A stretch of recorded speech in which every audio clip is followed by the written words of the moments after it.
اور سورہ اخلاص پوری کی پوری توحید ہے، اس لیے اس کو اللہ کے نبی نے ثلث القرآن 1/3 قرآن کے برابر قرار دیا ہے، اور اللہ کی بہترین صفات اس کے اندر بیان کی گئی۔ اے نبی آپ کہہ دیجئے اللہ ایک ہے، اللہ الصمد، اللہ بے نیاز ہے، اللہ کی ضرورت سب کو پڑے گی، اللہ کو کسی کی ضرورت نہیں پڑے گی۔ لم یلد ولم یولد، نہ اس کا کوئی بیٹا ہے نہ وہ کسی کا بیٹا ہے، نہ اس کی کوئی اولاد ہے نہ وہ کسی کی اولاد ہے۔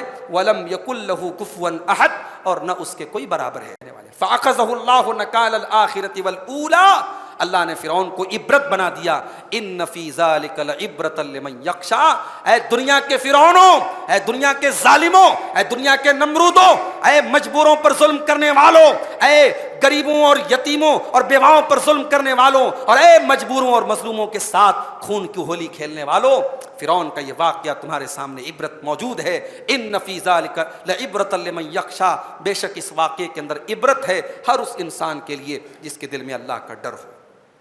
نصفہ او انقص منہ قلیلا، اے نبی آپ آدھی رات تک قیام کیجئے یا آدھی رات سے کچھ کم کر لیجئے، او زد علیہ یا کچھ بڑھا لیجئے، ورتل القرآن ترتیلا، اور اے نبی جب آپ قرآن پڑھیے تو ٹھہر ٹھہر کر کے پڑھیے۔ قرآن کے پڑھنے کا بھی ایک اصول ہے میرے بھائی، یہ نہیں کہ قرآن جیسے جی چاہے پڑھو، قرآن کو ترتیل کے ساتھ پڑھا جائے، قرآن کو ٹھہر ٹھہر کر کے پڑھا جائے۔ یہ جو قرآن شبینہ کی شکل میں ہو رہا ہے، ایک دن میں پورا قرآن پڑھا جا رہا ہے، معاف کیجئے یہ قرآن کی بے حرمتی ہے، یہ قرآن کے ساتھ مذاق ہے۔ الحمدللہ رب العالمین، والصلاة والسلام علی سید الانبیاء والمرسلین وعلی آلہ وصحبہ اجمعین ومن تبعہم بإحسان الی یوم الدین، اما بعد۔ محترم حضرات، آج کا ہمارا یہ درس تفسیر قرآن کا آخری درس ہے، اور آج ہم قرآن مجید کے 29ویں اور 30ویں پارے کی کچھ منتخب آیات کی تفسیر آپ کے سامنے پیش کریں گے۔ 29ویں پارے کی شروعات میں اللہ تبارک و تعالیٰ نے زندگی اور موت کی پیدائش کا مقصد بتایا کہ زندگی اور موت کو ہم نے کیوں بنایا۔ اللہ نے فرمایا، اعوذ باللہ من الشیطان الرجیم، بسم اللہ الرحمن الرحیم، تبارک الذی بیدہ الملک وہو علی کل شیء قدیر، بڑی برکت والی ہے وہ ذات جس کے ہاتھ میں ساری کائنات کی بادشاہت ہے۔ وَهُوَ عَلَىٰ كُلِّ شَيْءٍ قَدِيرٌ، اور وہ ہر چیز پر قادر ہے۔ الَّذِي خَلَقَ الْمَوْتَ وَالْحَيَاةَ، اسی نے پیدا کیا ہے موت کو اور زندگی کو۔ لِيَبْلُوَكُمْ أَيُّكُمْ أَحْسَنُ عَمَلًا، تاکہ وہ تمہارا امتحان لے، تمہیں آزمائے کہ تم میں کون بہترین عمل کرتا ہے، کون اچھا عمل کرتا ہے۔ وَهُوَ الْعَزِيزُ الْغَفُورُ، اور وہ غالب ہے، طاقتور ہے اور معاف کر دینے والا ہے۔ سوال یہ ہے کہ یہاں اللہ تعالیٰ نے پہلے موت کا ذکر کیوں کیا؟ ظاہر ہے کہ ہم پیدا ہوتے ہیں اس کے بعد مرتے ہیں، پہلے زندگی ہے پھر موت ہے، اللہ نے پہلے موت کا ذکر کیوں کیا؟ الذی خلق الموت، جس نے پیدا کیا موت کو، والحیات، اور زندگی کو۔ تو جو ترتیب ہے، جو آرڈر ہے، اس میں تو زندگی پہلے اور موت بعد میں ہے، لیکن اللہ نے موت کو پہلے ذکر کیا اور زندگی کو بعد میں۔ ایسا کیوں؟ اس لیے کہ ہم زندگی کے پہلے ایک ایسا بھی وقت تھا کہ ہم نہیں تھے، تو ہمارے ایگزسٹنس کے نہ ہونے کا جو دور تھا، جو ہماری غیر موجودگی کا دور تھا، جس کو ہم عدم کہتے ہیں، وہ حقیقت میں ہماری موت کا ٹائم تھا۔ ہم نہیں تھے دنیا میں، تو زندگی کے پہلے موت ہے۔ ہم پیدا ہوئے اس کے پہلے ایک ایسا دور بھی تھا جب ہم نہیں تھے، تو جس دور میں ہم نہیں تھے اس کو اللہ نے موت قرار دیا ہے۔ اچھا، اب اللہ نے ہم کو پیدا کیا، کیوں پیدا کیا؟ تاکہ وہ ہمارا امتحان لے، لیبلوکم ایکم احسن عملا، تاکہ اللہ تبارک و تعالی ہمارا امتحان لے کہ کون بہترین عمل کرتا ہے۔ دیکھیے، اللہ نے یہ نہیں کہا کہ کون زیادہ عمل کرتا ہے، اللہ یہ دیکھنا چاہتا ہے کہ کون بہترین عمل کرتا ہے۔ اس کا مطلب یہ ہوا کہ اللہ تعالیٰ کے یہاں کوانٹٹی کی نہیں کوالٹی کی اہمیت ہے. آپ کا عمل کتنا ہے یہ میٹر نہیں کرتا ہے، آپ کا عمل کیسا ہے یہ میٹر کرتا ہے. آپ کا عمل کم بھی ہے لیکن سنت کے مطابق ہے، اخلاص کے ساتھ ہے، اس میں ریاکاری نہیں ہے، اس میں ملاوٹ نہیں ہے، تو وہ اس بڑے عمل سے بہتر ہے جو دیکھنے میں تو بہت بڑا ہے مگر اس کے اندر اخلاص نہیں ہے، دکھاوا ہے، نمائش ہے، یا عمل تو ٹھیک ٹھاک ہے لیکن نیت تو ٹھیک ٹھاک ہے لیکن وہ اللہ کے نبی کی سنت کے مطابق نہیں ہے، سنت کے خلاف ہے. تو یہ دو شرطیں ہیں نیک عمل کی، ایک یہ کہ وہ خالص ہو، اس کے اندر ریاکاری نہ ہو، اور دوسرے یہ ہے کہ وہ سنت کے مطابق ہو. اس کے بعد اللہ تعالیٰ نے جہنمیوں کا ذکر کیا کہ جب جہنمیوں کو جہنم میں ڈالے جانے کا آرڈر ہوگا تو جہنمی ایک بات کہیں گے. کیا کہیں گے؟ وَقَالُوا لَوْ كُنَّا نَسْمَعُ أَوْ نَعْقِلُ مَا كُنَّا فِي أَصْحَابِ السَّعِيرِ. جہنمی کہیں گے کہ اگر ہم دنیا میں سنتے اور سمجھتے تو آج ہم جہنم میں نہ جاتے. اگر دنیا میں ہم قرآن کی آیتوں کو سنا کرتے، اللہ کے رسول کی حدیثوں کو سنا کرتے اور ان کے اوپر غور کیا کرتے تو آج ہم جہنمیوں میں نہ شامل ہوتے. یہاں انہوں نے اقرار کیا کہ ہم نے دنیا میں سنا نہیں تھا. اب یہاں سننے کا مطلب کیا ہے؟ قرآن پڑھا جا رہا ہے، سب سن رہے ہیں. سننے کا مطلب صرف کان سے سننا نہیں ہے، سننے کا مطلب ہے دل سے سننا، سننے کا مطلب ہے غور کرنا، سننے کا مطلب ہے عمل کرنا. انہوں نے کان سے کبھی سنا بھی تو بس ایسے ہی مذاق کے طور پہ سنا، انہوں نے کبھی سیریس نہیں لیا قرآن کو. تو وہ کل اقرار کریں گے کہ اگر ہم نے سنا ہوتا اور ہم نے سمجھا ہوتا تو آج ہم جہنم میں شامل نہ ہوئے ہوتے. فاعترفوا بذنبہم، وہ اپنے گناہوں کا اقرار کریں گے. مگر قیامت کے دن اللہ کا عذاب دیکھ لینے کے بعد اب اقرار کرنے کا کوئی فائدہ نہیں ہے. دنیا میں اگر انسان اپنی زندگی میں اپنے ہوش و حواس میں اگر اپنے گناہ کا اقرار کرے گا تو یہ اقرار اس کو فائدہ پہنچائے گا. اللہ کا عذاب دیکھنے کے بعد تو فرعون بھی ایمان لے آیا تھا مگر اس کو اللہ تعالیٰ کے یہاں مانا نہیں جائے گا، اس ایمان کی کوئی حیثیت نہیں ہے. اس کے بعد اللہ تعالیٰ نے زمین کا ذکر کیا کہ ہم نے زمین کو رہنے کے لائق بنایا، زمین کو چلنے کے قابل بنایا. کیوں بنایا؟ تاکہ تم زمین کے اندر چلو اور روزی تلاش کرو. هو الذی جعل لکم الارض ذلولا فامشوا فی مناکبها. اس اللہ تعالیٰ نے تمہارے لیے زمین کو نرم بنایا، زمین کو چلنے کے قابل بنایا. فامشوا فی مناکبها، تو تم زمین کے کناروں میں چلو. وکلوا من رزقہ، اور اللہ کی روزی کو کھاؤ. یہ نہیں کہ روزی کو کھاؤ، اللہ کی روزی کو کھاؤ. اس میں نقطہ یہ ہے کہ اے انسان تو یہ نہ سمجھ کہ روزی تیرے چلنے سے تجھے ملتی ہے. اگر ہم چاہیں گے تو تو چلتا رہے گا، محنت کرتا رہے گا لیکن تجھے روزی نہیں ملے گی. تو انسان کا سارا بھروسہ اس کی کوشش پر نہ ہو جائے. انسان یہ یاد رکھے کہ اس کی کوشش پلس اللہ کی رضا از اکول ٹو روزی. جب انسان کوشش کرتا ہے اور پلس اللہ تعالیٰ توفیق دیتا ہے تب اس کو روزی ملتی ہے. اسی لیے اللہ نے کہا اللہ کی روزی کھاؤ. اور یہ بھی پتہ چلا کہ اللہ رزاق ہے، روزی دینے والا ہے. اس کا یہ مطلب نہیں کہ ہم بیٹھے رہیں اور اللہ کی طرف سے من و سلوہ نازل ہوگا. ہمیں محنت بھی کرنی پڑے گی، ہمیں کوشش بھی کرنی پڑے گی، ہمیں زمین میں چلنا بھی پڑے گا، ہمیں اسٹرگل بھی کرنا پڑے گا. بغیر محنت کے روزی نہیں ملے گی. فَكُلُوا مِن رِزْقِهِ، زمین کے اندر چلو اور اللہ کی روزی کھاؤ. وَإِلَيْهِ النُّشُورُ، اور مرنے کے بعد بھی تمہیں اللہ ہی کے پاس جانا ہے. اے میرے بندو، تم زمین کے اندر چلو اور روزی روٹی کماؤ مگر زمین کو سب کچھ مت سمجھو، دنیا کو سب کچھ مت سمجھو.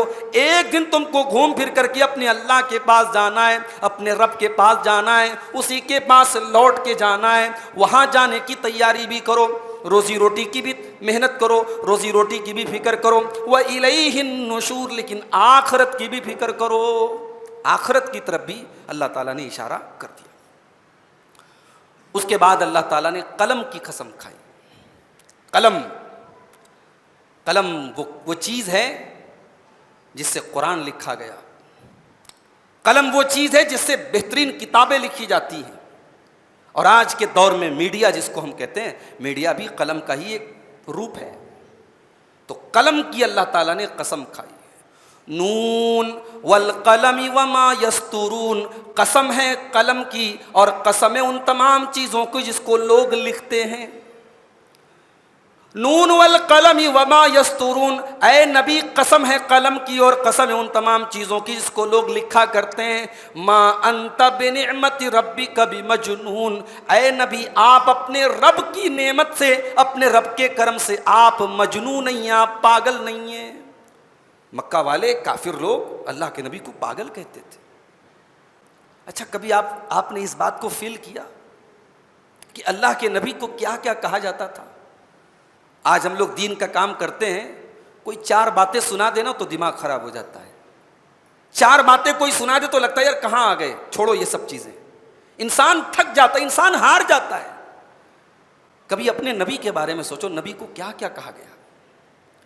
نبی کو پاگل کہا جا رہا ہے، جس نبی نے اپنی پوری زندگی کو انسانیت کو جہنم کی آگ سے بچانے کے لیے وقف کر دیا ہے، جس کی زندگی کا ایک ہی مقصد ہے کہ انسان جہنم سے بچ جائے، اس نبی کو پاگل اور مجنون کہا جا رہا ہے۔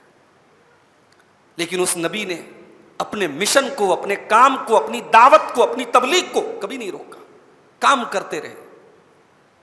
مکہ کے بازاروں میں اللہ کے نبی لا الہ الا اللہ کی تبلیغ کر رہے ہیں، پیچھے آپ کا چچا ابو لہب وہ پروپیگنڈا کر رہا ہے، لوگوں کو بھڑکا رہا ہے کہ اس کی باتیں مت سنو، یہ پاگل ہے، یہ شاعر ہے، یہ جادوگر ہے۔ اللہ کے نبی ساری باتیں سن رہے ہیں، مگر اپنے مشن اور اپنے کام سے آپ باز نہیں آتے۔ اللہ تبارک و تعالیٰ قلم کی قسم کھا کے کہہ رہا ہے، او لوگو جب ایک معمولی سا قلم، اس قلم سے اگر اچھی باتیں لکھ دی جائیں تو قلم کا مقام بلند ہو جاتا ہے، اگر قلم سے قرآن لکھ دیا جائے تو قلم کی عزت بڑھ جاتی ہے۔ او لوگوں میرا نبی تو تم کو اللہ کی توحید کے بارے میں بتا رہا ہے، تمہیں اللہ کے بارے میں بتا رہا ہے، تمہیں اسلام کے بارے میں بتا رہا ہے۔ میرا نبی پاگل کیسے ہو سکتا ہے؟ میرا نبی مجنون کیسے ہو سکتا ہے؟ ما انت بنعمت ربک بمجنون وان لک لاجرا غیر ممنون وان لک لاجرا غیر ممنون، اور اے نبی آپ کو تو ہم ایسا ثواب دینے والے ہیں جو کبھی ختم ہونے والا نہیں ہے۔ نبی کا ثواب کبھی نہیں ختم ہوگا، قیامت تک، جب تک مسلمان روئے زمین پر سجدہ کرتا رہے گا اس کا ثواب اللہ کے نبی کو ملتا رہے گا۔ جب تک لا الہ الا اللہ کہنے والا آخری شخص بھی دنیا میں بچا ہے اس کا ثواب میرے نبی کو ملتا رہے گا۔ جب تک دنیا میں اذان ہو رہی ہے اشہد ان محمد رسول اللہ کی صدائیں بلند ہوتی رہے گی، جب تک دنیا میں نماز پڑھی جا رہی ہے اللہم صلی علی محمد وعلی آل محمد کی صدائیں بلند ہوتی رہیں گی، جب تک نبی کا نام دنیا میں لیا جاتا رہے گا تب تک صلی اللہ علیہ وسلم نبی کے لیے رحمت کی دعائیں اور نبی کے لیے درود پڑھا جاتا رہے گا۔ وَإِنَّ لَكَ لَأَجْرًا غَيْرَ مَمْنُونَ، اے نبی آپ دل برداشتہ نہ ہوں، آپ اداس نہ ہوں، آپ پریشان نہ ہوں، آپ ڈپریسڈ نہ ہوں، آپ ٹینشن نہ لیں۔ آپ کو لوگ پاگل کہہ رہے ہیں، آپ کو لوگ مجنون کہہ رہے ہیں۔ وَإِنَّ لَكَ لَأَجْرًا غَيْرَ مَمْنُونَ، اے نبی آپ کا اجر و ثواب تو کبھی ختم ہونے والا نہیں۔ وَإِنَّكَ لَعَلَىٰ خُلُقٍ عَظِيمٍ، اور اے میرے حبیب آپ تو عظیم اخلاق والے ہیں۔ پاگل کے اخلاق ایسے ہوتے ہیں کیا؟ پاگل تو وہ ہوتا ہے جس کی ایکٹیویٹی کا کوئی بھروسہ نہیں، کب کیا کر دے۔ اے نبی آپ تو دنیا کے سب سے عظیم اخلاق کے حامل ہیں، آپ کے اخلاق کا کیا کہنا، آپ کی سخاوت کا کیا کہنا، آپ کی سچائی کا کیا کہنا، آپ کی امانت داری کا کیا کہنا، آپ کی نرمی کا کیا کہنا، آپ کے تواضع کا کیا کہنا۔ اے نبی آپ اخلاق کے اعلیٰ درجے پر فائز ہیں۔ آپ جیسا انسان پاگل نہیں ہو سکتا، آپ جیسا انسان مجنون نہیں ہو سکتا۔ اما عائشہ سے پوچھا گیا کہ نبی کے اخلاق کیسے تھے، اما عائشہ نے ایک سینٹنس میں جواب دے دیا۔ پوچھا کہ نبی کا اخلاق کیسا تھا، فرمایا کان خلقہ القرآن، نبی کا اخلاق دیکھنا ہے قرآن پڑھ دو، قرآن پڑھتے چلے جاؤ، نبی کے اخلاق تمہیں قرآن کے پنوں میں ملتے چلے جائیں گے۔ قرآن کہتا ہے وامر بالعرف، نیکی کا حکم دو، میرے نبی پوری زندگی نیکی کا حکم دیتے رہے۔ قرآن کہتا ہے وَعَارِضْ عَنِ الْجَاهِلِينَ، جاہلوں سے اعراض کیجئے، جاہلوں کو اگنور کیجئے، جاہلوں کو نظر انداز کیجئے۔ میرے نبی ساری زندگی جاہلوں کو نظر انداز کرتے رہے۔ قرآن کہتا ہے امانت میں خیانت نہ کرو، قرآن کہتا ہے سچ بولو، قرآن کہتا ہے وعدہ خلافی نہ کرو، قرآن کہتا ہے والدین کے ساتھ اچھا سلوک کرو، قرآن کہتا ہے کسی پر ظلم و ستم نہ کرو۔ نبی کے اخلاق قرآن کی عکاسی کرتے ہیں، قرآن پڑھتے چلے جاؤ، نبی کے اخلاق تمہیں ملتے چلے جائیں گے۔ وَإِنَّكَ لَعَلَىٰ خُلُقٍ عَظِيمٍ، اے نبی یہ لوگ آپ کو مجنون کہہ رہے ہیں، پاگل کہہ رہے ہیں، کیا ایک پاگل کے اخلاق ایسے ہوتے؟ نہیں ہے نبی، آپ کے اخلاق تو بہت اعلیٰ ہیں۔ اچھا، اللہ نے نبی کے خاندان کی تعریف نہیں کی، اللہ نے یہ نہیں کہا کہ اے نبی آپ کا خاندان بہت اونچا ہے، حالانکہ نبی کا خاندان بہت اونچا تھا۔ نبی کا خاندان حضرت اسماعیل کی اولاد میں، قریش قبیلے میں، اللہ کے نبی بنی ہاشم کے گھرانے میں پیدا ہوئے، جو مکے کا اور عرب کا سب سے بہترین خاندان تھا، لیکن اللہ نے نبی کے خاندان کی تعریف نہیں کی۔ اللہ نے نبی کی عقل کی تعریف بھی نہیں کی کہ اے نبی آپ بہت عقل مند ہے، بہت جینیس ہے، بہت، حالانکہ اللہ کے نبی بہت عقل مند تھے۔ اللہ نے تعریف کی ہے تو نبی کے اخلاق کی تعریف کی ہے۔ اس میں نقطہ یہ ہے، اس میں پوائنٹ یہ ہے کہ اخلاق یہ خاندان سے بڑی چیز ہے، اخلاق یہ آپ کی عقل سے بڑی چیز ہے۔ آپ بہت جینیس نہیں ہیں، آپ بہت بڑے خاندان کے نہیں ہیں، آپ کی برادری بہت اعلیٰ نہیں ہے، آپ کا نسب بہت اونچا نہیں ہے، لیکن اگر آپ کا اخلاق اچھا ہے تو قیامت کے دن آپ کی ایک ویلیو ہوگی، ایک اہمیت ہوگی۔ اللہ کے نبی فرماتے ہیں کہ قیامت کے دن اللہ کے یہاں ترازو کے اوپر، میزان کے اوپر سب سے زیادہ بھاری اگر کوئی چیز ہوگی تو انسان کے بہترین اخلاق ہوں گے۔ اس لیے بھائیوں، اپنے خاندان پہ فخر کرنا چھوڑ دو، اپنی برادری پر فخر کرنا چھوڑ دو، اپنے عقل اور ٹیلنٹ پر فخر کرنا چھوڑ دو۔ اگر اپنانا ہے کوئی چیز، اگر عزت والی کوئی چیز ہے، اگر عظمت والی کوئی چیز ہے تو اخلاق کو اپنا لو، اپنے نبی کو اسوہ بنا لو، اپنے نبی کو آئیڈیل بنا لو۔ اس کے بعد اللہ تعالیٰ نے ایک واقعہ بیان کیا، باغ والوں کا واقعہ۔ ایک باغ تھا، اس باغ کا جو مالک تھا، جیسے ہی باغ کی فصل پیدا ہوتی تھی وہ غریبوں کو فصل بانٹ دیتا تھا۔ مالک مر گیا، اب باغ کی کمانڈ آ گئی بچوں کے ہاتھ میں۔ اب جب کھیتی کے کٹنے کا ٹائم آیا تو ظاہر ہے کہ ہر سال جب کھیتی کے کٹنے کا ٹائم آتا تھا تو غریب لوگ جو ہوتے تھے، فقیر لوگ، وہ وہاں پہ لائن لگا لیتے تھے کہ بھئی آج ہم کو ملے گا۔ تو یہ جو باغ کا مالک تھا، اس کے جو لڑکے تھے یہ بڑے بخیل اور کنجوس تھے۔ کبھی کبھی ایسا ہوتا ہے کہ باپ جو ہے بہت اللہ کی راہ میں دینے والا ہوتا ہے اور بیٹوں کے دل بہت چھوٹے چھوٹے ہوتے ہیں۔ کبھی اس کا اپوزٹ بھی ہوتا ہے، کبھی ایسا ہوتا ہے باپ بڑے چھوٹے دل کا ہوتا ہے لیکن بیٹوں کو اللہ تعالیٰ سخاوت دے دیتا ہے، ان کا دل بڑا ہوتا ہے۔ ہم نے ایسی بھی مثالیں دیکھی۔ البیک کمپنی کا نام سنا ہے آپ نے؟ آپ کے کرنول کے اندر بھی البیک کا ریسٹورنٹ موجود ہے۔ یہ البیک کی شروعات کہاں سے ہوئی؟ سعودی عرب سے ہوئی۔ سعودی عرب کے ریاض شہر سے اس کی شروعات ہوئی۔ البیک کا جو مالک تھا، جب اس نے البیک شروع کیا تو وہاں جو چکن کا ایک آئٹم بیچتے ہیں جس کو بروست بولتے ہیں، بروست، چکن کو وہ مسالہ وسالہ لگا کے فرائی کرتے ہیں، بڑا لذیذ ہوتا ہے۔ مدینہ کے اندر مسجد نبوی سے کچھ دور پر اس کا آؤٹ لیٹ ہے، ریسٹورنٹ ہے۔ ہم نے بھی اللہ کے فضل و کرم سے اس کو کھایا ہے، تو ایک بروست کھا لو تو پیٹ بھر جاتا ہے ماشاء اللہ۔ تو وہ جب اس نے اسٹارٹ کیا البیک کو، تو اس نے ایک بروست کی جو قیمت تھی، اس قیمت میں اس نے یہ طے کیا مالک نے کہ اس کی جو بھی قیمت ہوگی اس میں 1 ریال میں اللہ کے دین کے لیے، غریبوں کے لیے، یتیموں کے لیے، بیواؤں کے لیے میں اس کو الگ کر دوں گا۔ یہ اس کے مالک نے یہ ارادہ کیا۔ اللہ نے بڑی برکت دی، اس کا یہ سلسلہ چلتا رہا، اس کی کمپنی ترقی کرنے لگی، کئی اس کے آؤٹ لیٹ کھلے، پھر اتفاق سے اس کا جو مالک تھا البیک کا، اس کا انتقال ہو گیا۔ اب کاروبار اور بزنس آ گیا اس کے بچوں کے ہاتھ میں۔ اب جن غریبوں کی وہ مدد کرتا تھا، جن یتیم خانوں کی وہ مدد کرتا تھا، جن ٹرسٹ کی وہ ہیلپ کرتا تھا، وہ لوگ البیک کمپنی کے مالک کے بچوں کے پاس آئے اور کہا کہ بھئی آپ کے جو ابو تھے انہوں نے ایک نظام بنایا تھا کہ ہر بروست کی جو سیل ہوتی تھی اس سیل کی قیمت میں 1 دینار وہ اللہ کے راستے میں دیتے تھے۔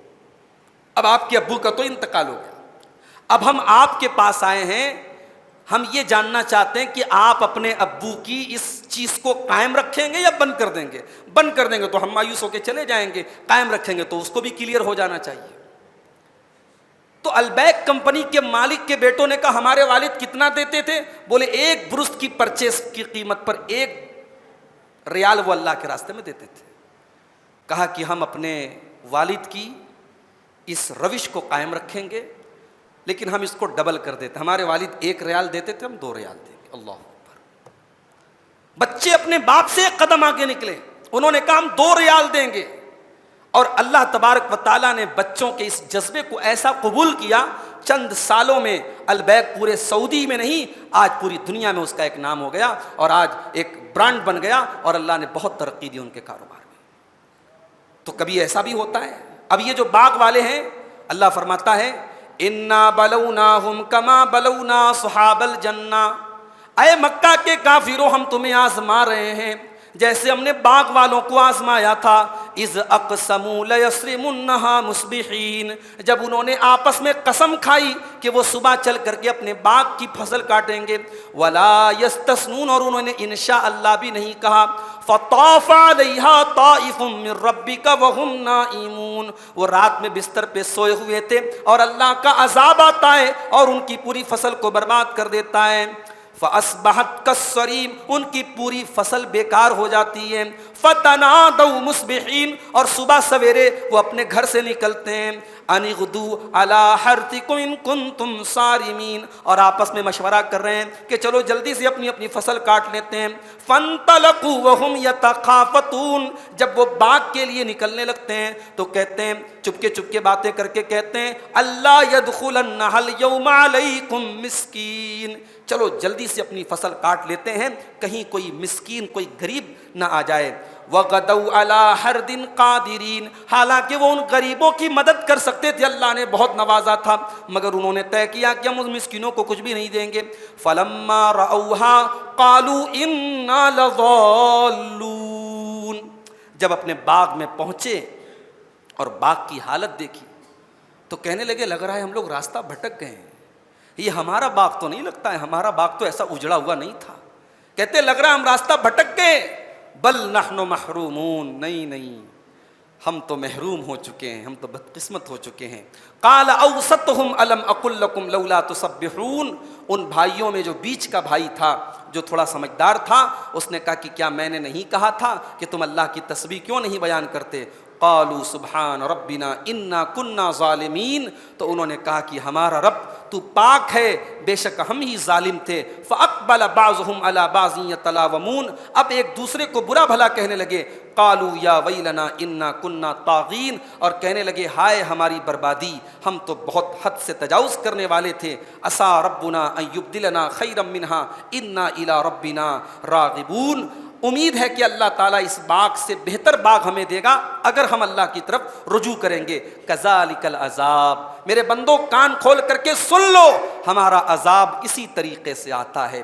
چلتا پھرتا کاروبار بند ہو سکتا ہے، اچھی چلتی ہوئی دکان اسٹاپ ہو سکتی ہے، اچھا خاصا باغ تباہ ہو سکتا ہے، اچھی خاصی حکومت جا سکتی ہے، اچھے خاصے ملک بیکاری ہو سکتے ہیں، اگر ظلم اور زیادتی اور غریبوں اور بے کسوں پر ظلم و ستم کی بنیاد پر اگر کوئی حکومت اور کوئی کرسی چلتی ہے، ایسی کرسی کے جانے میں دیر نہیں لگتی ہے۔ کذالک العذاب، ہمارا عذاب اسی طریقے سے آتا ہے۔ وَلَعَذَابُ الْآخِرَةِ اکبر، اور آخرت کا عذاب اس سے بھی بڑا ہوگا۔ لَوْ كَانُوا يَعْلَمُونَ، کاش کہ تم لوگ سمجھتے۔ اس کے بعد اللہ تعالیٰ نے یہ بیان کیا کہ کبھی کبھی اللہ تعالیٰ ڈھیل دے کر کے آزماتا ہے۔ انسان گناہ کر رہا ہے اور پھر بھی پیسہ مل رہا ہے اس کو، پھر بھی عیاشی کر رہا ہے، نہ دولت کی کمی ہے، اس کے گھر میں ایئر کنڈیشنر بھی لگا ہوا ہے، اس کے گھر میں تمام دنیا بھر کی نعمتیں ہیں، نوکر چاکر ہیں، خوبصورت بیوی ہے، بہترین بچے ہیں، گناہ پر گناہ کر رہا ہے، اللہ سب دے رہا ہے۔ اگر گناہ کے باوجود اللہ آپ کو نواز رہا ہے تو یہ کوئی اچھی بات نہیں ہے، یہ اور خطرناک بات ہے، اللہ ڈھیل دے رہا ہے آپ کو۔ اللہ فرماتا ہے فَذَرْنِي وَمَن يُكَذِّبُ بِهَذَا الْحَدِيثِ، اے نبی جو اس قرآن کو جھٹلا رہا ہے، جو اس قرآن کا انکار کر رہا ہے، اے نبی آپ مجھے چھوڑ دیجئے اور اس کو چھوڑ دیجئے. سنستدرجہم من حیث لا یعلمون، ان قریب ہم ان کی ایسی پکڑ کریں گے وہ سوچ بھی نہیں سکتے. ہم ڈھیل دینے کے بعد اس طریقے سے ان کو پکڑیں گے انہوں نے سوچا بھی نہیں ہوگا. حضرت سفیان ثوری کہتے ہیں اس آیت کی تفسیر میں کہ ہم ان کے اوپر اپنی نعمتیں نازل کریں گے، وَنُنْسِيهِمُ الشُّكْرَ، لیکن شکر کو بھلوا دیں گے. نعمتیں خوب ملیں گی لیکن یہ اللہ کا شکر ادا نہیں کریں گے. اگر نعمت آپ کو مل رہی ہے اور آپ اللہ کا شکر ادا نہیں کر رہے ہیں، اللہ کا عذاب ہے میرے بھائیوں. وہ دولت اللہ کا عذاب ہے، وہ نعمت اللہ کا عذاب ہے. اور امام حسن بصری کہتے ہیں کہ کتنے ایسے لوگ ہیں جن کی بڑی تعریف ہو رہی ہے، بڑی ستائش ہو رہی ہے، بڑا نام ہے سماج میں ان کا، وہ گناہ کے کام کر رہے ہیں اور پھر بھی بڑا دبدبا ہے ان کا. ایسے لوگ دھوکے میں پڑے ہوئے ہیں. کتنے لوگ ہیں جن کے گناہوں پر اللہ نے پردہ ڈال دیا ہے اور وہ سمجھ رہے ہیں کہ صاحب میں تو اتنے بڑے بڑے کام کر رہا ہوں اور میری عزت بھی قائم ہے، سماج میں میرا نام بھی چل رہا ہے، جبکہ اللہ نے پردہ ڈال کے رکھا ہے. اللہ کے ڈالے ہوئے پردے کی وجہ سے وہ دھوکے میں پڑے. نہیں میرے بھائی، اللہ کے پردے سے دھوکے میں نہ پڑو. اگر آج اللہ نے پردہ ڈال رکھا ہے آپ کے گناہوں پر، اللہ جب چاہے وہ پردہ چاک کر سکتا ہے، ننگا کر سکتا ہے ہمیں اور آپ کو، ذلیل کر سکتا ہے ہمیں اور آپ کو. اس لیے گناہوں کی دنیا سے باز آ جاؤ، اللہ کی نافرمانی سے باز آ جاؤ. سنستدرجہم من حیث لا یعلمون. جس دن اللہ پکڑے گا اس دن آپ کو احساس بھی نہیں ہوگا کہ اللہ کی پکڑ کہاں سے آ رہی ہے. اس کے بعد قیامت کے دن کا نقشہ کھینچا گیا. قیامت کے دن اللہ تعالیٰ نیک لوگوں کا نام اعمال ان کے رائٹ ہینڈ میں، داہنے ہاتھ میں دے گا، اور برے لوگوں کا نام اعمال بائیں ہاتھ میں دے گا. اب جو بائیں ہاتھ والے ہوں گے ان کا کیا حال ہوگا؟ وَأَمَّا مَنْ أُوتِيَ كِتَابَهُ بِشِمَالِهِ، جن کا نام اعمال ان کے بائیں ہاتھ میں دیا جائے گا. فَيَقُولُ يَا لَيْتَنِي لَمْ أُوتَ كِتَابِيَا، وہ کہیں گے اے کاش میری کتاب مجھے نہ دی گئی ہوتی. وَلَمْ أَدْرِ مَا حِسَابِيَا، مجھے اپنا حساب و کتاب پتہ ہی نہ چلتا. یا لَيْتَهَا كَانَتِ الْقَاضِيَةَ، اے کاش دنیا میں جو موت آئی تھی اسی موت پر میرا کام تمام ہو گیا ہوتا، نہ قیامت آئی ہوتی نہ حساب و کتاب ہوا ہوتا. اے کاش کہ موت سے سب کچھ ختم ہو گیا ہوتا. دنیا میں انسان موت سے ڈرتا ہے، موت سے بھاگتا ہے، موت سے بچنے کی کوشش کرتا ہے، لیکن کل قیامت کے دن موت کی تمنا کرے گا، کہے گا کہ کاش موت جب آئی تھی سب ختم ہو گیا ہوتا، یہ دن نہ دیکھنا پڑا ہوتا. ما اغنا انی مالیا، میرا مال میرے کسی کام نہیں آیا. ہلک عنی سلطانیہ، میری سلطنت ختم ہو گئی، میرا پاور ختم ہو گیا، میرا روب و دبدبا ختم ہو گیا. اللہ فرمائے گا خذوہ فغلوہ، فرشتوں اس کو پکڑ لو، اس کو باندھ دو. ثم الجحیم صلوہ، اسے جہنم کے اندر ڈال دو. ثم فی سلسلۃ ذرعہا 70 ذراعا فاسلکوہ، اے فرشتو اس کو 70 ہاتھ لمبی زنجیروں میں جکڑ دو. انہ کان لا یؤمن باللہ العظیم ولا یحض علی طعام المسکین، یہ اللہ تعالیٰ کے اوپر ایمان نہیں رکھتا تھا اور یہ غریبوں کو کھانا کھلانے پر دوسروں کو ابھارتا نہیں تھا. یہ دو بڑے کرائم ہو گئے ان کے، ایک اللہ پر ایمان نہیں رکھتا تھا اور دوسرے غریبوں کو کھانا کھلانے پر ابھارتا نہیں تھا. اس آیت کی تفسیر میں حضرت ابو درداء رضی اللہ تعالیٰ عنہ کہتے ہیں وہ اپنی بیوی کو ابھارا کرتے تھے کہ غریبوں کو کھانا کھلاؤ، اور کہتے تھے کہ میں آدھا کام تو میں نے کر لیا، میں ایمان والا بھی ہوں اور یہ باقی کا آدھا کام بھی کر رہا ہوں، اپنی بیوی کو ابھار رہا ہوں غریبوں کو کھانا کھلانے پر، تاکہ میں ان لوگوں میں شامل نہ ہو جاؤں جن کے نام اعمال بائیں ہاتھ میں دیے جائیں گے.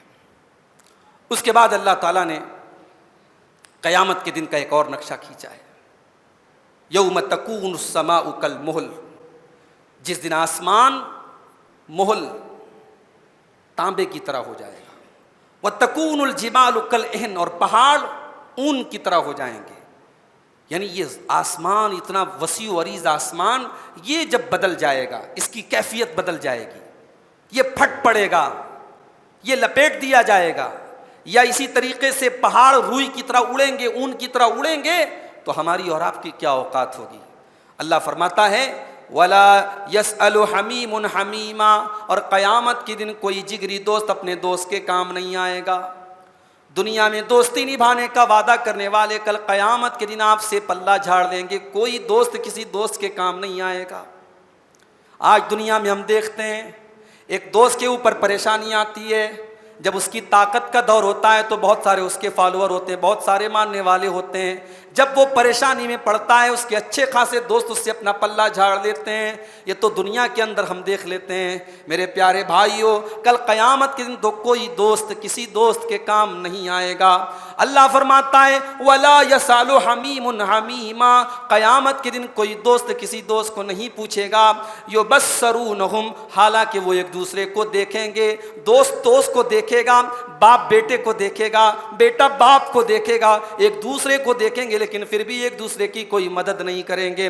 یود المجرم لو یفتدی من عذاب یومئذ ببنی، اس دن انسان یہ تمنا کرے گا کہ کاش میرا بیٹا لے لیا جائے لیکن مجھے چھوڑ دیا جائے، وصاحبتہ واخی، میری بیوی کو پکڑ لیا جائے مجھے چھوڑ دیا جائے، میرے بھائی کو پکڑ لیا جائے مجھے چھوڑ دیا جائے، وفصیلتہ التی تؤوی، میرا پورا خاندان پکڑ لیا جائے لیکن مجھے چھوڑ دیا جائے، ومن فی الارض جمیعا ثم ینجی، اور زمین کے اندر جتنے لوگ ہیں اللہ تو سب کو پکڑ لے لیکن مجھ کو چھوڑ دے۔ اللہ فرماتا ہے کلا، ایسا ہرگز نہیں ہوگا، انہا لظا، جہنم کی آگ تو بھڑکنے والی ہوگی، نزاعۃ للشوا، وہ انسان کی کھوپڑی کی کھال کو کھینچ لے گی، تدعو من ادبر وتولا، اور جہنم کی یہ آگ ہر اس انسان کو بلائے گی جو پیٹ پھیر کر کے چلا گیا ہے، جو اللہ کے دین سے منہ موڑ کے چلا گیا ہے۔ تو قیامت کے دن کوئی کسی کے کام نہیں آئے گا۔ کام آنا تو بہت دور کی بات ہے، انسان تمنا کرے گا، آرزو کرے گا کہ اے کاش میری بیوی کو پکڑ لیا جائے مجھے چھوڑ دیا جائے، میرے بیٹے کو پکڑ لیا جائے مجھے چھوڑ دیا جائے، میرا پورا خاندان پکڑ لیا جائے لیکن مجھے چھوڑ دیا جائے۔ یہ کیفیت ہوگی قیامت کے دن کی۔ اس کے بعد سورہ نوح آتی ہے۔ حضرت نوح علیہ السلام اپنی قوم سے کہتے ہیں فَقُلْتُ اسْتَغْفِرُوا رَبَّكُمْ إِنَّهُ كَانَ غَفَّارًا يُرْسِلِ السَّمَاءَ عَلَيْكُمْ مِدْرَارًا۔ حضرت نوح علیہ السلام اپنی قوم سے کہتے ہیں اے میری قوم کے لوگوں، تم اللہ تعالیٰ سے استغفار کرو، اللہ سے مغفرت طلب کرو، اللہ سے اپنے گناہوں کی معافی مانگو۔ إِنَّهُ كَانَ غَفَّارًا، وہ بہت زیادہ معاف کرنے والا، بخشنے والا، رحم کرنے والا ہے۔ يُرْسِلِ السَّمَاءَ عَلَيْكُمْ مِدْرَارًا، وہ آسمان سے موسلا دھار بارش تم پر نازل فرمائے گا۔ وَيُمْدِدْكُمْ بِأَمْوَالٍ وَبَنِينَ، تمہیں مال و اولاد بھی دے گا۔ وَيَجْعَلْ لَكُمْ جَنَّاتٍ، تمہیں باغات بھی دے گا۔ وَيَجْعَلْ لَكُمْ أَنْهَارًا، اور تمہیں نہریں بھی دے گا۔ اللہ نے غریبی کا علاج بھی بتا دیا، اللہ نے بانجھ پن کا، اگر کسی کو اولاد نہیں ہو رہی اس کا بھی اللہ نے حل بتا دیا، اور اسی طریقے سے قحط سالی کا بھی اللہ نے حل بتا دیا کہ ان تمام مسائل کا حل یہ ہے کہ آپ کثرت سے استغفار کیجئے، استغفار ان تمام بیماریوں کی دوا ہے۔ اس کے بعد سورہ مزمل آتی ہے۔ مزمل کا مطلب کمبل میں لپٹنے والا۔ اللہ کے نبی کے اوپر جب قرآن کی پہلی وحی نازل ہوئی تو آپ گھبرائے ہوئے گھر آئے اور آپ نے حضرت خدیجہ سے کہا زملونی زملونی، اے خدیجہ مجھے کمبل اڑا دو، مجھے چادر اڑا دو، اور آپ کمبل اوڑھ کر کے اپنے گھر میں بیٹھ گئے۔ اب اللہ نے اس کے بعد یہ دوسری وحی نازل کی اپنے نبی پر، اور یہ آیت نازل ہوئی سورہ مزمل کی۔ یا ایھا المزمل، اے کمبل میں لپٹے ہوئے میرے نبی، اے کمبل کو لپیٹنے والے میرے نبی، قم اللیل الا قلیلا، اے نبی آپ رات میں قیام اللیل کیجئے، رات میں اللہ کی بارگاہ میں قیام کیجئے، الا قلیلا، پوری رات آپ قیام کیجئے، تھوڑا سا حصہ آپ آرام کیجئے، باقی پوری رات آپ قیام کیجئے۔ نصفہ او انقص منہ قلیلا، اے نبی آپ آدھی رات تک قیام کیجئے یا آدھی رات سے کچھ کم کر لیجئے، او زد علیہ یا کچھ بڑھا لیجئے، ورتل القرآن ترتیلا، اور اے نبی جب آپ قرآن پڑھیے تو ٹھہر کر کے پڑھیے۔ قرآن کے پڑھنے کا بھی ایک اصول ہے میرے بھائی، یہ نہیں کہ قرآن جیسے جی چاہے پڑھو، قرآن کو ترتیل کے ساتھ پڑھا جائے، قرآن کو ٹھہر کر کے پڑھا جائے۔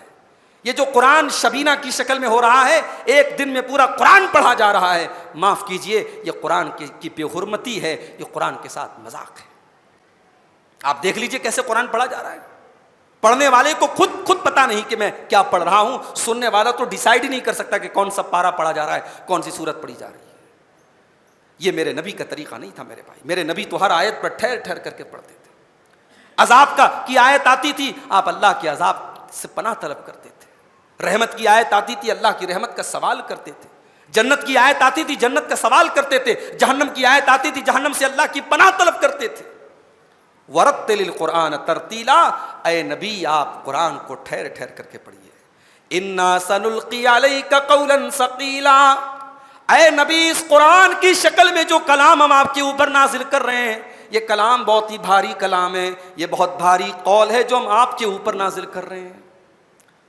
قیامت کا دن بہت بھاری دن ہوگا، اللہ نے قیامت کے دن کو یومن ثقیلا کہا ہے، قیامت کا دن بھاری دن ہوگا، اور قرآن کو اللہ نے قولن ثقیلا کہا ہے، قرآن بھاری کلام ہے۔ تو بھاری دن کی پریشانی سے اگر بچنا ہے تو بھاری کلام کو اپنا لو، اگر یومن ثقیلا کی پریشانیوں سے بچنا ہے تو قولن ثقیلا کو سینے سے لگا لو، قرآن کو سینے سے لگا لو، قرآن پر عمل کرنا شروع کر دو، قرآن کو پڑھنا شروع کر دو۔ قیامت کے دن کی سختی سے اگر کوئی چیز آپ کو بچائے گی تو قرآن پر عمل بچائے گا۔ اس کے بعد اللہ نے فرمایا کہ جب جنتی جنت میں جائیں گے تو اللہ تعالیٰ ایک ایسی صورت پیدا کرے گا کہ جنتیوں کے سامنے جہنمی نظر آئیں گے، حالانکہ جنت کہیں اور ہے، جہنم کہیں اور ہے، مگر اللہ تعالیٰ ایسی صورت پیدا کر دے گا کہ فیس ٹو فیس ایک دوسرے کو دیکھیں گے۔ اب جب جہنمی جنتیوں کو دیکھیں گے کہ ہم تو آگ میں جل رہے ہیں، ہم تو زقوم کا درخت کھا رہے ہیں، ہمارے اوپر تو کھولتا ہوا پانی ڈالا جا رہا ہے، اور یہ مزے میں دودھ کی، شہد کی اور جو ہے شراب کی نہروں سے فائدہ اٹھا رہے ہیں، اور جنت میں آرام سے ٹھنڈی ٹھنڈی ہواؤں میں جی رہے ہیں، تو ظاہر ہے جو تکلیف ہوگی جہنمیوں کو وہ تو ہوگی، ایک نفسیاتی تکلیف ہوگی، ایک مینٹل تکلیف ہوگی، ایک سائیکولوجیکل تکلیف ہوگی کہ ہمارے ساتھ اتنی پریشانی اور یہ اتنی نعمت اور سکھ میں ہے۔ تو پھر جنتی اپنے جہنمی بھائیوں سے پوچھیں گے کہ تم جہنم میں کیسے چلے گئے، جن سے ان کی جان پہچان ہوگی ان سے پوچھیں گے کہ بھائی تم جہنم میں کیسے چلے گئے، ما سلککم فی سقر، تم سقر کے اندر کیسے چلے گئے، تم جہنم کے اندر کیسے چلے گئے؟ تو جہنمی کیا جواب دیں گے؟ قالوا لم نک من المصلین ولم نک نطعم المسکین وکنا نخوض مع الخائضین۔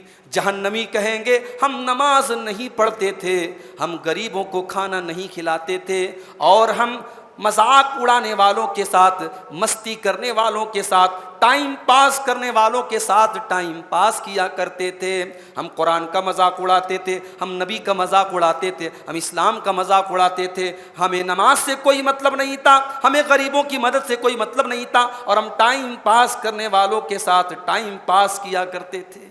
یہ تین بڑی پہچان ہوگی جہنمیوں کی۔ ہم سب اپنے گریبان میں جھانک لیں، اگر ہم نماز سے دور ہیں، اگر ہم زکوٰۃ نہیں ادا کر رہے ہیں، اور ہم بھی ٹائم پاس کر رہے ہیں اور اللہ اور اس کے رسول کا مذاق اڑانے والوں میں نعوذ باللہ شامل ہیں، تو پھر جہنم کی وعید ہو جائے گی ہمارے لیے۔ اللہ ہم سب کی حفاظت فرمائے۔ اس کے بعد اللہ تعالیٰ نے فرمایا کہ قیامت کے دن لوگ اللہ تعالیٰ کا دیدار کریں گے۔ وجوہ یومئذ ناظرہ الی ربہا ناظرہ۔ قیامت کے دن کچھ چہرے بالکل فریش ہوں گے، ان کے اوپر کوئی تھکاوٹ نہیں ہوگی، کوئی ڈسٹ نہیں ہوگا، کوئی پریشانی کے آثار نہیں، بالکل اطمینان سے بالکل فریش چہرے ہوں گے، تر و تازہ چہرے ہوں گے۔ الی ربہا ناظرہ، اور وہ چہرے اپنے رب کا دیدار کریں گے۔ اللہ کے نبی فرماتے ہیں، صحیح مسلم کی روایت ہے، کہ جب جنتی جنت میں جائیں گے تو اللہ تعالیٰ کہے گا کہ کچھ اور چاہیے، تریدون شیئا ازیدکم، کچھ اور چاہیے؟ تو جنتی کہیں گے کہ اے اللہ، کیا تو نے ہمارے چہروں کو روشن نہیں کر دیا؟ کیا تو نے ہم کو جنت میں داخل نہیں کر دیا؟ کیا تو نے ہم کو جہنم سے نہیں بچا لیا؟ تو اس کے بعد اللہ تبارک و تعالی حجاب ہٹائے گا، پردہ ہٹائے گا۔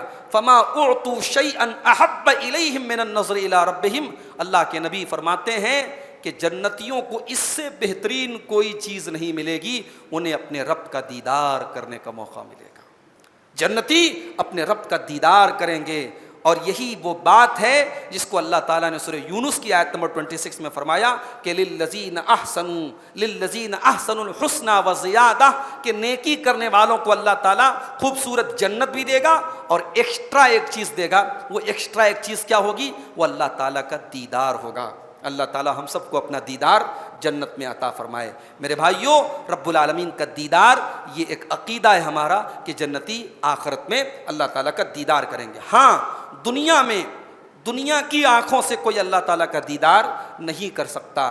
جو یہ بات عوام میں مشہور ہے کہ معراج کے موقع پر اللہ کے نبی نے اللہ تعالیٰ کا دیدار کیا، وہ بات صحیح نہیں ہے۔ اللہ کے نبی سے پوچھا گیا کہ کیا آپ نے اپنے رب کو دیکھا ہے؟ اللہ کے نبی نے فرمایا نور انا اراہ، اللہ تعالیٰ تو ایک نور ہے، میں اس کو کیسے دیکھ سکتا ہوں؟ یعنی دنیا کی آنکھ سے میں اس کو نہیں دیکھ سکتا۔ اور اسی لیے حضرت عائشہ کہتی ہیں کہ جو یہ کہتا ہے کہ محمد صلی اللہ علیہ وسلم نے اپنے رب کا دیدار کیا ہے، وہ جھوٹ بول رہا ہے، اس لیے کہ اللہ قرآن میں کہتا ہے لا تدرکہ الابصار، دنیا کی آنکھیں اللہ کا ادراک نہیں کر سکتی، اللہ کو دیکھ نہیں سکتی۔ اسی لیے موسیٰ علیہ السلام نے جب اللہ تعالیٰ کا دیدار کرنے کی خواہش ظاہر کی تو اللہ نے فرمایا لن ترانی، اے موسیٰ تم مجھے ہرگز ہرگز نہیں دیکھ سکتے۔ تو دنیا کی آنکھ سے کوئی اللہ تعالیٰ کو نہیں دیکھ سکتا، آخرت میں اللہ تعالیٰ اہل جنت کو اپنا دیدار کرائے گا۔